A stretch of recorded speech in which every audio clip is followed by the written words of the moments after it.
tayo ng Math-aral. Sa Math, walang maiiwan. Math-sayang Math-aral, tayo ng Math-tuto upang ika'y umasenso.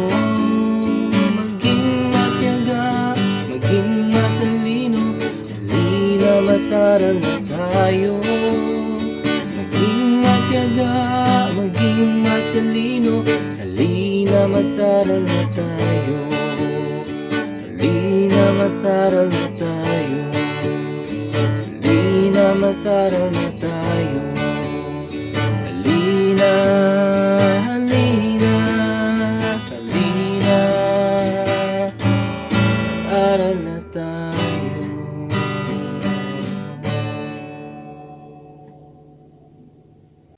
To discuss the pre-calculus, he is a graduate of Bachelor of Secondary Education, major in Mathematics at Pangasinan State University, Bayambang Campus as cum laude. Currently taking Master of Arts in Education, major in Mathematics at University of Perpetual Health System Laguna.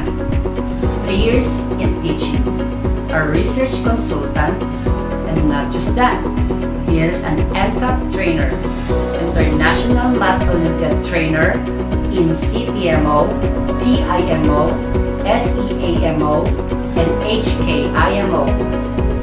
He is also a full paper research presenter at 25th Asian Technology Conference in Mathematics at Thailand this December. A Google Certified Educator Level 1 and 2. Chairman of Technical Committee of Mathematics Department Division. Our dear viewers, please welcome Sir Reynaldo C. Collado Jr. Thank you very much for that wonderful introduction, sir. Good afternoon, Batang MANDunong. Welcome to the week 7 of quarter 3 of Basic Calculus Advanced Studies. So I am Teacher REY, and I will be discussing with you one of the most important and at the same time most confusing topics in basic calculus. This is about chain rule. Okay, so huwag na nating patagalin. Let us start. When we talk about chain rule, we will be applying chain rule to differentiate some functions and at the same time to solve real-world situations. Okay, so ano nga ba ang chain rule? So, alam natin the very basics of differentiation is we can differentiate already this term, square root of x. Kaya natin i-differentiate this using power formula. The same way can be done in x cubed plus 1. Nadi-differentiate na natin yan. But what if our function is a composite function? Pag sinabi natin composite function, what if pinag-combine yung square root of x tsaka yung x cubed plus 1 in this form? Diba? So parang nangyari, merong isang function sa loob ng isa pang function. So yun, so far, among the rules in differentiation that you have discussed, hindi pa natatamaan ang ganitong uri ng function. So, ano ang gagamitin natin to differentiate this type of function? Ito na nga po. Gagamitin natin si chain rule.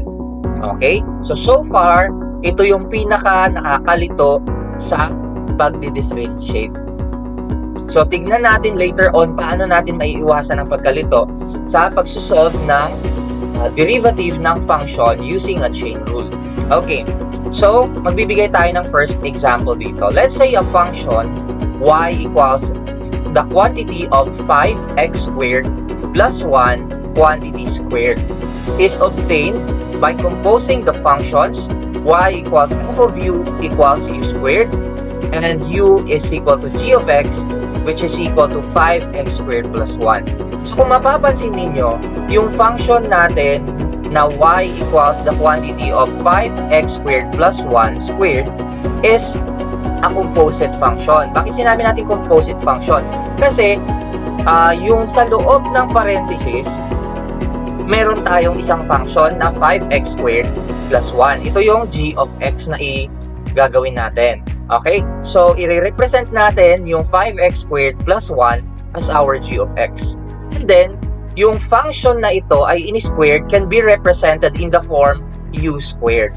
Okay, so ibig sabihin, si 5x squared plus 1, which is g of x, is actually inside the function y. So, paano natin yan i-rewrite? So, pwede natin sabihin that y is equal to g of x. Diba? Ganyan siya. G of x squared. Where yung function na g of x can be represented as well in the form u raised to 2. Diba? So, ibig sabihin, yung isang function nasa loob ng isang pang function. Kaya siya tinawag na composite function. So, dahil composite function siya, nakikita naman na natin yung function ay may power. So, pwede natin gamitin yung power rule. But then, we have to use the chain rule as well dahil may function sa loob niya. Okay? So, ano ba ang ibig sabihin ng chain rule? If there is a y that is a function of u and u is a function of x, then the derivative of y with respect to x is equal to the derivative of y with respect to u times the derivative of u with respect to x. Okay. So, sir, parang napakahirap namang intindihin yan. So, ganito, tignan natin dito sa example number 1. Okay. So, take note na ang example number 1, pwede namang gamitin natin si power rule, di ba? So, you have 5x squared plus 1 squared. So, dahil magpa-power rule tayo, di ba, literally, ang gagawin natin, yung 2 ay ilalagay natin sa ibaba. And then, mababawasan yung 2 ng 1 sa exponent, di ba? Or in short, dahil 2 minus 1 naman yan, pwede na nating alisin yung power na yan kasi 1 naman siya. Okay? So, gumamit tayo ng power rule dito. But then, hindi pa tapos. Kasi kadalasan, pag power rule, dahil naibaba na yung power, nabawasan na yung power ng isa, tapos na agad. Dito po, hindi pa tapos. Kasi, yung function sa loob, meron pa yung derivative. So, yung loob na tinutukoy ko po ay si 5x squared plus 1. So, kukunin natin yung derivative niyan. Ang derivative po ng 5x squared plus 1 ay 10x plus 0 or just 10x. So, ang gagawin natin, i-multiply natin yon doon sa nakuha natin na derivative from the power rule. Okay. So, syempre, mas maganda kung ang gawin natin ay i-distribute muna natin si 2 sa 5x squared. So, that's 10x squared. Then, 2 times 1, that's 2. And then, i-multiply pa natin kay 10x. So, 10 times 10, that's 100 and x cubed. Tapos, 2 times 10x, that's 20x. At yan na yung magiging final answer natin. So, you see, in finding the derivative using a chain rule, magde-derive ka ng very basic function first, and then yung nasa loob ng quantity, kukunin mo pa yung derivative. Okay? So, tignan natin yung next na example natin. Okay. Pero, sir, pwede ko bang gawin instead na mag-chain rule ako, gawin ko na lang tong simple, yung function natin, yung 5x squared plus 1 quantity squared, pwede ko bang i-expand na lang para hindi na ako mag-chain rule? Yes, pwede. Tingnan natin kung paano. If you try to expand 5x squared plus 1 squared, it would be equal to 25x raised to 4 plus 10x squared plus 1. So, using FOL method, of course. Okay. So, or squaring a binomial. So, basically, meron ka na lang isang polynomial ngayon. So, gagamit ka na lang ng mga differentiation rules. So, power formula lang tayo sa umpisa. That's 25 times 4. That's 100. And then, babawasan natin yung exponent na 4. So, that's x cubed na lang. Then, dito, 2 times 10. That's 20. Babawasan natin yung exponent na 2 ng 1. So, that's x only. And then, this one, yung positive 1 ay 0 naman yon. So, hindi na natin ilalagay. And so, we get the same answer. As you can see, ang derivative niya using expanded form and at the same time using chain rule ay magparehas. 100x cubed plus 20x. Same siya dito. So, kung mapapansin ninyo, kung hindi pala natin ginawa itong part na ito, yung magdagdag or mag-multiply ng derivative nung nasa loob, hindi siya magiging parehas dito sa expanded form na derivative. So, diba?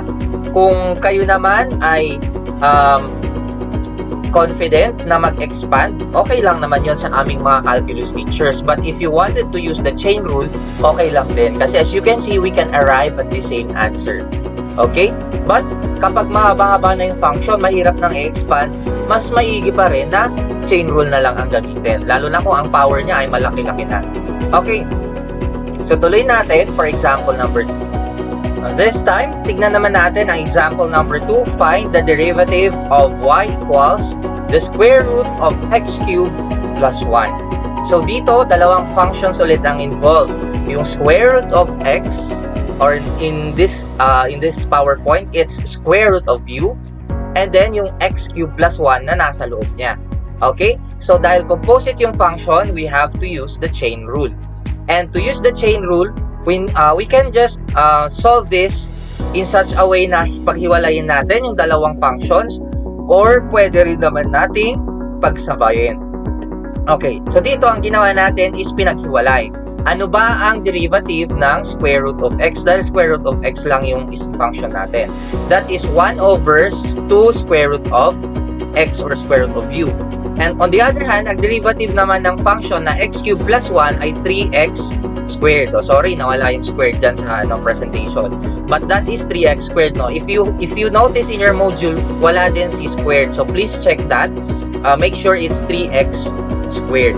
Okay, so ituloy natin.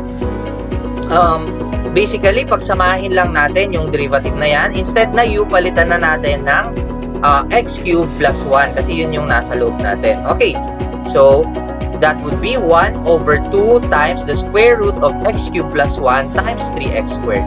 So, syempre, ang gagawin na natin is we need to simplify. So, we multiply 1 and 3x squared.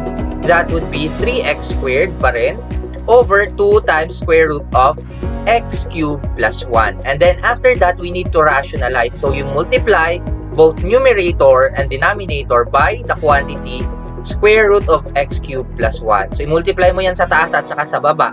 Ang makukuha mo dyan ay 3x square root of x cubed plus 1. Okay, sorry, this is 3x squared ha. 3x squared square root of x cubed plus 1 over 2x cubed plus 2. At yun na yung final answer natin.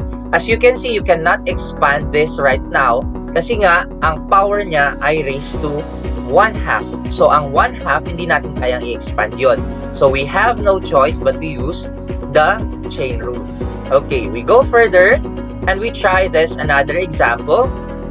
Find the derivative of y equals the quantity 8x minus 3 raised to 22.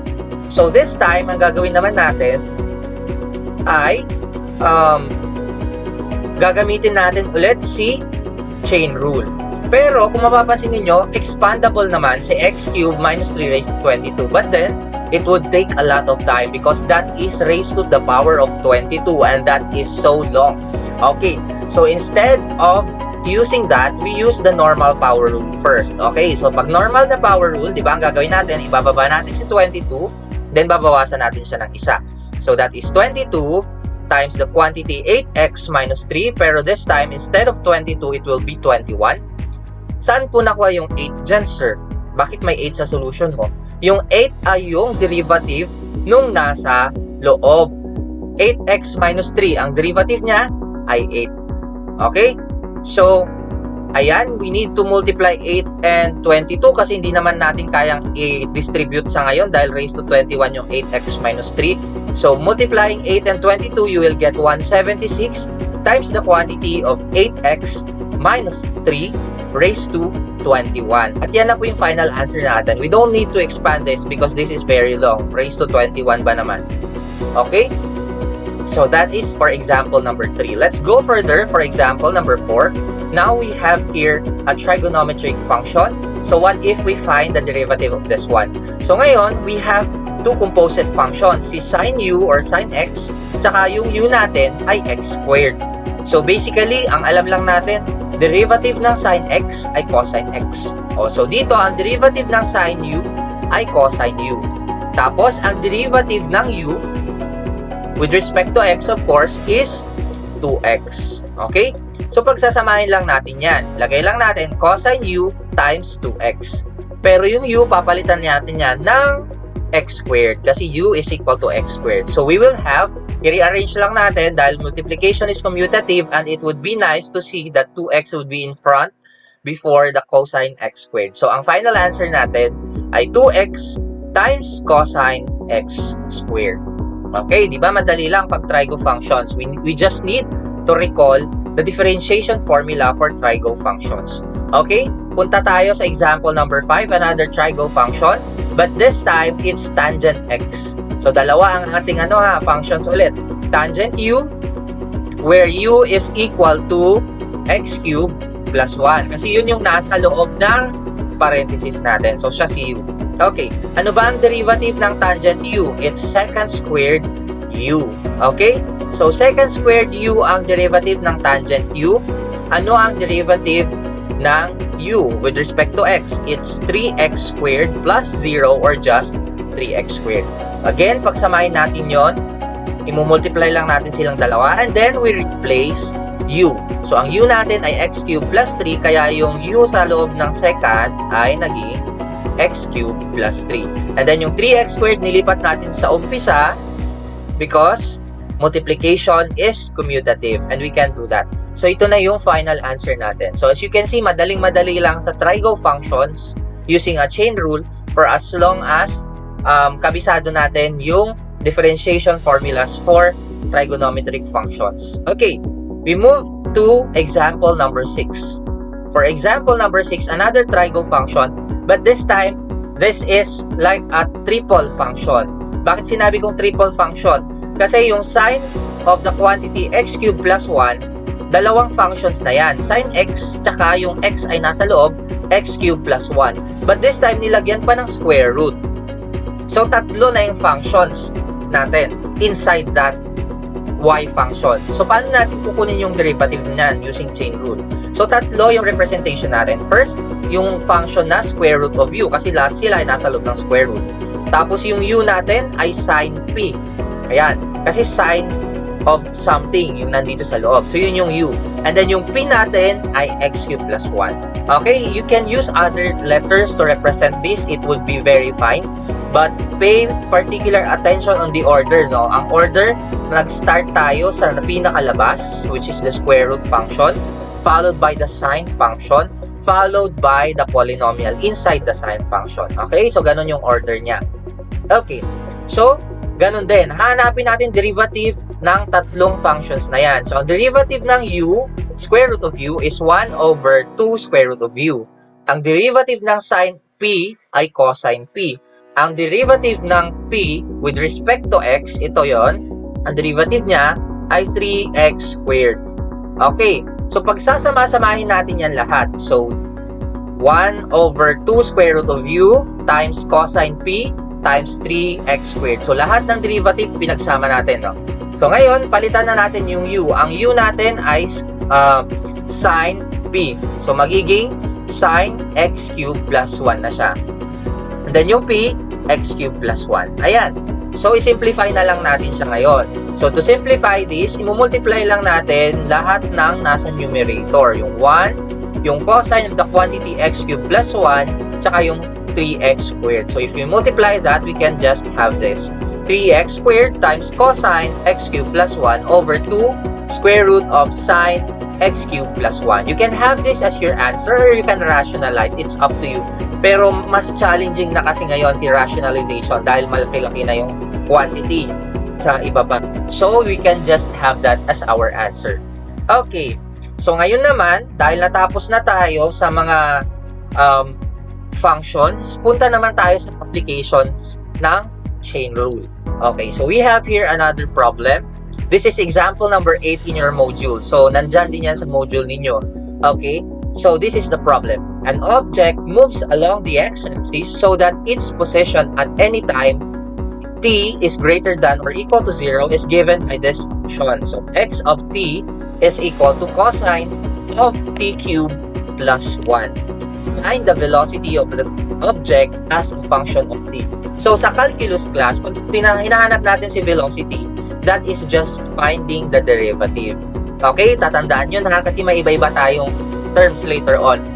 So, kapag ganyan ang problem, hinahanap si velocity, just find the derivative of the function that is given to you. So, ang function na given sa atin ay x of t is equal to cosine t cubed plus 1. So, in this case, dalawa lang yung functions natin. Yung cosine u, diba? In this form, cosine u, where u is equal to t cubed plus 1. Okay. So, ano ba ang derivative ng cosine u? Negative sine u. Ano ba ang derivative ng t cubed plus 1? 3t squared. And then, pagsamahin na natin, we multiply that. Ito yung mangyayari. Negative sine u times 3t squared. Okay? And then, yung t o yung u, palitan na natin ng t cubed plus 1. So, ang nangyayari, yung u na palitan ng t cubed plus 1. So, we will have negative sign of the quantity t cubed plus 1 times 3t squared. Okay? And then, i-multiply natin yan or ilipat natin sa harap para maayos natin yung final answer natin. So, negative yan. So, magiging negative 3t squared times sine of t cubed plus 1. At yan na po yung velocity ng function. So, ganun lang siya kasimple. So, I hope you learned something today. If you have questions regarding the examples that I have made and the examples that I have discussed, you can freely ask in the comment section and I will try to answer all of your questions. Again, this is Teacher REY. Thank you and I hope to see you in the next episode of Basic Calculus. God bless and keep safe.